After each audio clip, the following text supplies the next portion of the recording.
नमस्कार बच्चों, आज के अपने इस वीडियो में हम पढ़ेंगे कि प्लांट्स में ट्रांसपोर्टेशन कैसे होता है।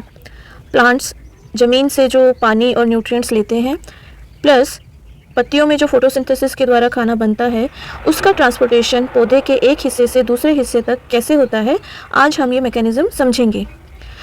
पहले की क्लासेस में हम ये जान चुके हैं कि पौधे पत्तियों द्वारा फोटोसिंथेसिस करके अपना खाना बनाते हैं और जो रॉ मटेरियल उन्हें चाहिए वो कहाँ से लेते हैं। सबसे पहले soil is the nearest and richest source of raw materials like nitrogen, phosphorus and other minerals.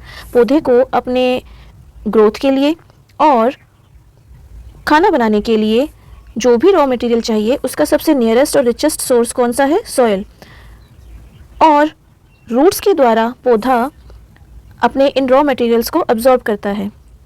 ठीक है, जब हम पौधे की जड़ों में पानी देते हैं या बड़े बड़े पेड़ों की जड़ें खूब गहराई तक ज़मीन में गई हुई होती हैं तो वो ज़मीन का पानी अब्जॉर्ब करती हैं, तो उस प्रोसेस में क्या होता है, पानी में घुलकर ये सभी रॉ मटेरियल्स, ये मिनरल्स पौधे के अंदर आ जाते हैं। अगर तो सॉइल कंटेनिंग ऑर्गन्स यानी कि रूट्स और क्लोरोफिल कंटेनिंग ऑर्गन्स यानी कि लीव्स, इनके बीच का डिस्टेंस छोटा है तो इनका डिफ्यूजन बहुत आसानी से हो जाएगा। पौधे को बहुत अलग से मैकेनिज़्म की ट्रांसपोर्ट मैकेनिज़्म की जरूरत नहीं पड़ेगी।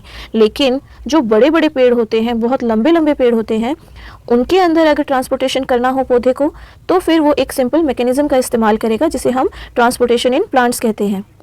और ये कैसे होगा?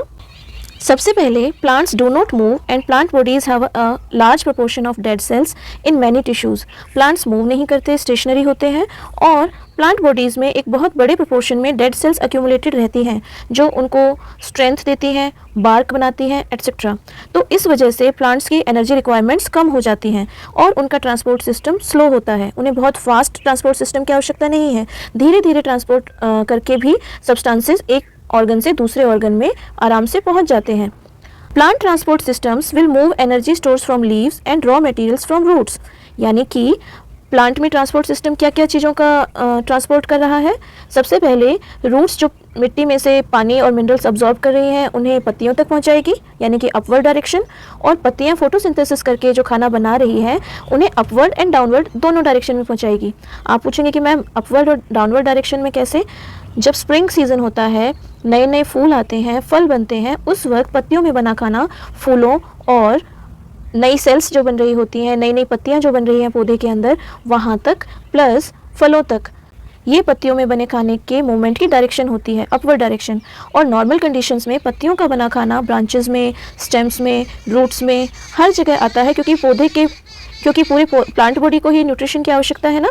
तो जड़ों से खींचा हुआ पानी पत्तियों तक अपवर्ड डायरेक्शन में और पत्तियों में बना हुआ खाना अपवर्ड एंड डाउनवर्ड दोनों डायरेक्शंस में आता है। पौधे के अंदर दो ट्रांसपोर्ट सिस्टम होते हैं, पहला जाइलम जो कि वाटर एंड मिनरल्स को ट्रांसपोर्ट करता है और दूसरा फ्लोएम जो कि ट्रांसपोर्ट करता है फोटोसिंथेसिस के द्वारा पत्तियों में बने हुए खाने को। ओके, जाइलम जो, एक इजी ट्रिक बताऊँ याद करने के लिए, जाइलम जो जल को ट्रांसपोर्ट करती है, फ्लोएम जो फूड को ट्रांसपोर्ट करती है। ठीक है, सबसे पहले हम पढ़ेंगे ट्रांसपोर्ट ऑफ वाटर। सबसे पहले जानिए कि जाइलम टिश्यू कैसे बनता है।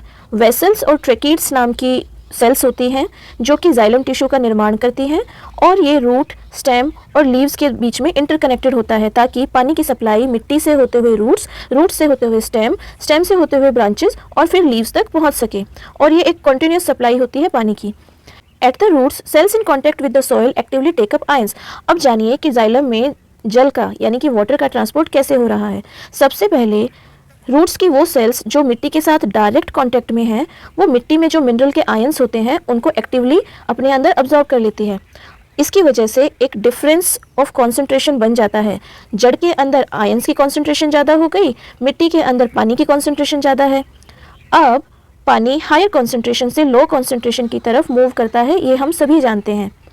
जब पानी हायर कंसंट्रेशन से लोअर कंसंट्रेशन की तरफ मूव करता है उस प्रोसेस को कहते हैं ऑस्मोटिक प्रोसेस, यानी कि ऑस्मोसिस के द्वारा पानी मिट्टी से रूट्स की सेल के अंदर मूव इन कर जाएगा ताकि ये जो आयंस के कंसंट्रेशन में डिफरेंस आया है, वाटर के कंसंट्रेशन में डिफरेंस आया है, इसको एलिमिनेट किया जा सके। This means that there is a steady movement of water into root xylem, creating a column of water that is steadily pushed upwards। यानी कि अब इस तरीके से रूट्स के अंदर एक कॉन्टिन्यूस सप्लाई शुरू हो जाएगी पानी की मिट्टी से और वो ऊपर की तरफ चलती चली जाएगी। लेकिन एक और जानने लायक बात क्या है कि ये जो ऑस्मोटिक प्रेशर से पानी ऊपर की तरफ मूव कर रहा है, ये थोड़ी ऊंचाई वाले पौधों में तो बहुत अच्छे से वर्क करता है, लेकिन हमने देखा है कि पेड़ों की ऊंचाई तो बहुत होती है, बहुत लंबे लंबे पेड़, ऊंचे ऊंचे पेड़ होते हैं। इतनी ऊंचाई तक क्या ये ऑस्मोटिक प्रेशर पानी की सप्लाई कर पाएगा? यहाँ पर पौधा एक और स्ट्रेटजी यूज़ करता है ताकि पानी जो है जाइलम ट्यूब्स में हाईएस्ट पॉइंट तक पहुँच सके। और वो मैकेनिज्म क्या है, ये देखिए, जड़ें पानी को मिट्टी से अब्जॉर्ब करके स्टेम ब्रांचेस से होते हुए वो पानी कहाँ पहुँच रहा है? पत्तियों में। पत्तियों में स्टोमेटा होते हैं, ये हम सभी जानते हैं। पत्तियों में स्टोमेटा होते हैं।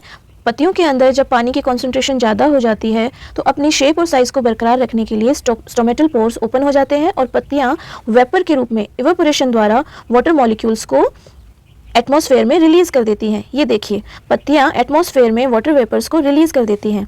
अब इससे क्या होगा? एक सक्शन क्रिएट हो जाएगा। आप कहेंगे कि मैम सक्शन क्या होता है? देखो, जैसे हम जूस या कोल्ड ड्रिंक्स वगैरह स्ट्रॉ द्वारा पीते हैं तो हम जूस को अपने मुंह से खींचते हैं, एक सक्शन क्रिएट करते हैं और जूस ऑटोमेटिकली ग्लास से या बॉटल से हमारे माउथ तक पहुंच जाता है।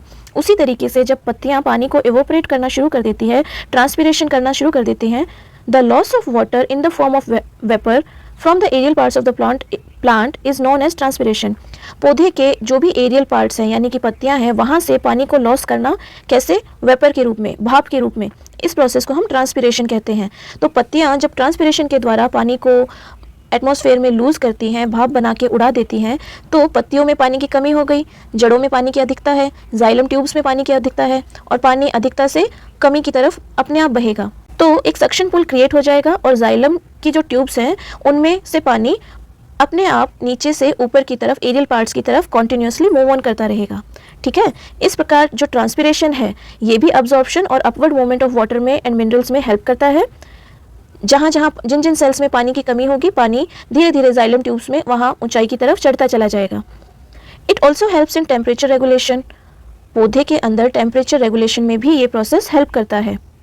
तो देखो, पौधे ने दो स्ट्रेटजी यानी कि दो मैकेनिज्म अपनाए जड़ों से पानी को ऊपर एरियल पार्ट्स तक या हाईएस्ट पॉइंट्स तक खींचने के लिए। पहला ट्रांसपिरेशन पुल, जिसकी वजह से दोपहर में ड्यूरिंग द डे जब स्टोमेटा ओपन होते हैं उस वक्त ट्रांसपिरेशन पुल हेल्प करता है ताकि पानी की मूवमेंट जाइलम में अपवर्ड डायरेक्शन में होती रहे। ये एक मेजर ड्राइविंग फोर्स होती है।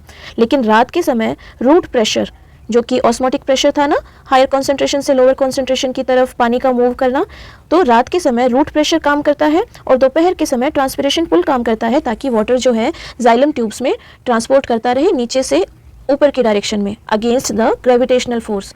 ग्रेविटेशनल पुल के अगेंस्ट काम करता है जाइलम में पानी का प्रेशर। तो देखा बच्चों, बहुत ही सरल शब्दों में हमारी एनसीईआरटी बुक में transport of water in plants बताया गया है कि कैसे दो स्ट्रेटेजी इस्तेमाल करते हुए पौधा पानी को जड़ों से लेकर अपनी हाईएस्ट पॉइंट्स तक ट्रांसपोर्ट करवाता है। Okay, it is very easy. Word by word अगर आप पढ़ते हैं तो आपको बहुत अच्छे से समझ में आएगा। आई होप मेरी समझाई हुई हर बात आपको समझ में आ रही है। अगर आपको मेरा पढ़ाने का ये तरीका पसंद आ रहा है तो प्लीज़ मेरे चैनल को सब्सक्राइब कीजिए और इस वीडियो को लाइक करके मुझे एक प्रोत्साहन दीजिए। अब हम जानेंगे कि पौधे में फूड का और बाकी सब्सटेंसेस का ट्रांसपोर्ट कैसे होता है। पौधे के अंदर पत्तियों में फोटोसिंथेसिस के द्वारा जो प्रोडक्ट बनते हैं वो सबसे पहले तो सॉल्युबल फॉर्म में होते हैं, ठीक है, और जब इनका ट्रांसपोर्ट पौधे के एक पार्ट से दूसरे पार्ट में फ्लोएम द्वारा किया जाता है तो इस प्रोसेस को ट्रांसलोकेशन कहते हैं। ट्रांसपिरेशन और ट्रांसलोकेशन ये दो इम्पॉर्टेंट टर्म्स यूज़ हो रही हैं पत्तियों द्वारा एक्स्ट्रा वाटर मॉलिक्यूल्स को वेपरस फॉर्म में या भाप के द्वारा पत्तियों से निकालने के प्रोसेस को ट्रांसपिरेशन कहते हैं, और पत्तियों में बने हुए फूड प्रोडक्ट्स को जो कि सॉल्युबल अवस्था में है पौधे के एक भाग से दूसरे भाग तक पहुंचाना जो कि फ्लोएम द्वारा होता है, इसको ट्रांसलोकेशन कहते हैं। ट्रांसलोकेशन। अच्छा, जो पत्तियों ने खाना बनाया उसके साथ साथ पौधा फ्लोएम क्या क्या ट्रांसपोर्ट करता है? अमाइनो एसिड्स जो कि नाइट्रोजन से बनेगा और अदर सब्सटेंसेस जो कि बाकी मिनरल्स से बन रहे हैं। अच्छा, ये सभी सब्सटेंसेस कहाँ डिलीवर किए जाते हैं? जो कि पौधे के स्टोरेज ऑर्गन्स हैं। स्टोरेज ऑर्गन्स यानी कि जो अपने अंदर पौधे में बना हुआ खाना स्टोर करके रखेंगे। रूट्स जैसे कि शकरकंदी, शलगम, कैरेट, रेडिश एट्सेट्रा। फ्रूट्स ये तो हम सभी जानते हैं, सीड्स ये भी हम जानते हैं, and to the growing organs, पौधे के ग्रोइंग ऑर्गन्स यानी कि जब नई पत्तियां बन रही हैं, नई शाखाएं बन रही हैं, है ना, वहाँ तक ये फूड पार्टिकल्स का जो फोटोसिंथेसिस के दौरान बने हैं या अमाइनो एसिड्स आदि का ट्रांसपोर्टेशन किया जाता है। The translocation of food and other substances take place in the sieve tubes with the help of adjacent companion cells both in the upward and downward direction। अब देखो बच्चों, यहाँ पर बताया गया था कि जाइलम में ट्रेशीट्स और वेसल्स दो टाइप की सेल्स होती हैं, ओके, जिनकी हेल्प से पौधा डाउनवर्ड से अपवर्ड डायरेक्शन में पानी के मॉलिक्यूल्स की मूवमेंट करवाता है। और फ्लोएम के अंदर सीव ट्यूब्स होती हैं, कंपेनियन सेल्स होती हैं जो कि पानी में घुले हुए फूड प्रोडक्ट्स की सप्लाई अपवर्ड और डाउनवर्ड दोनों डायरेक्शन में करवाती हैं, okay. Unlike transport in xylem, which can be largely explained by simple physical forces, the translocation in phloem is achieved by utilizing energy। मतलब क्या हुआ कि जाइलम केवल फिजिकल फोर्सेस का इस्तेमाल करके, यानी कि जो सक्शन पुल क्रिएट हुआ या जो रूट प्रेशर बना, ये फिजिकल फोर्सेस हैं, इनका इस्तेमाल करके वाटर मूवमेंट करवाता है। लेकिन पत्तियों में बने हुए खाने को क्योंकि हमें अपवर्ड डायरेक्शन में भी भेजना है और डाउनवर्ड डायरेक्शन में भी भेजना है, रूट, स्टेम, ब्रांचेस की तरफ भी भेजना है, तो इसके लिए पौधे को एनर्जी रिक्वायरमेंट होती है, यानी कि एटीपी मॉलिक्यूल्स को खर्च करके ही पौधा अपना ये फूड का ट्रांसपोर्टेशन करवा पाता है। This increases the osmotic pressure of the tissue causing water to move into it। क्या होगा, एटीपी मॉलिक्यूल खर्च करके पौधे ने एनर्जी ऑब्टेन करी। लीव्स की सेल्स के अंदर फूड प्रोडक्ट्स बने हुए हैं जिनकी वजह से फूड प्रोडक्ट्स की कॉन्सेंट्रेशन कहाँ है, पत्तियों में ज़्यादा है, और बाहर की सेल्स में फूड प्रोडक्ट की कॉन्सेंट्रेशन कम है और पानी की कॉन्सेंट्रेशन ज़्यादा है। तो पानी जो है, वाटर जो है, वो पत्तियों की सेल्स के अंदर मूव कर जाएगा, फिर से एक और प्रेशर क्रिएट हो जाएगा। पत्ती के अंदर पानी का प्रेशर ज़्यादा, पत्ती के बाहर की सेल्स की तरफ, फ्लोएम की बाहर की जो सेल्स हैं उनमें पानी का प्रेशर कम, तो फिर पानी अपने साथ फूड प्रोडक्ट्स को जो कि सोल्यूबल होते हैं उनको घोलकर बाहर फ्लोएम टिश्यूज़ में लेकर आ जाएगा, और इस तरीके से प्लांट की ज़रूरत के अनुसार फ्लोएम फूड मटेरियल को मूव इन और मूव आउट करता जाता है। जिन जिन सेल्स में फूड पार्टिकल्स की, फूड मटेरियल की ज़रूरत है, वहाँ पर फूड की सप्लाई करता हुआ फ्लोएम प्लांट की नीड्स को फुलफ़िल करता रहता है। फॉर एग्ज़ाम्पल, जैसे कि स्प्रिंग, जब वसंत का मौसम आता है, रूट्स में स्टोर की हुई शुगर और स्टेम टिश्यूज़ में स्टोर की हुई शुगर को कहाँ ट्रांसपोर्ट किया जाएगा, बड्स की तरफ। जो नई कलियाँ बन रही हैं, जो नए फूल बन रहे हैं, जो नई पत्तियाँ बन रही है, वहाँ ट्रांसलोकेट कर दिया जाएगा। तो इस तरीके से पौधा अपनी ज़रूरत के अनुसार फूड को ट्रांसपोर्ट करता है, और किसकी मदद से करता है, फ्लोएम टिश्यू की मदद से। तो आई होप बच्चों आपको आज के ये दोनों ही टॉपिक समझ में आए होंगे कि कैसे पौधे में वाटर ट्रांसपोर्ट होता है और कैसे पौधे में फूड का ट्रांसपोर्ट होता है। एक बार फिर से याद करने के लिए एक सिंपल सी ट्रिक बताती हूँ। जाइलम जल का ट्रांसपोर्ट करता है, फ्लोएम फूड का ट्रांसपोर्ट करता है। ज से जाइलम, ज से जल, फ से फ्लोएम, फ से फूड। ओके, तो इसी के साथ मैं अपना वीडियो एंड करती हूँ। प्लीज़ इस वीडियो को लाइक करना अगर आपको थोड़ी सी भी हेल्प मिली हो, और इस चैनल को सब्सक्राइब करके आप मेरा हौसला बढ़ाइए ताकि मैं और डिफरेंट टॉपिक्स पर आपकी हेल्प करने के लिए और ज़्यादा एजुकेशनल वीडियोस बना सकूं। अगर आप चाहते हैं कि मैं और किसी टॉपिक पर वीडियो बनाऊं तो आप मुझे कमेंट बॉक्स में बता सकते हैं। मैं ज़रूर उस टॉपिक पर भी वीडियो बनाऊंगी ताकि आपकी मैं हेल्प कर सकूं। धन्यवाद।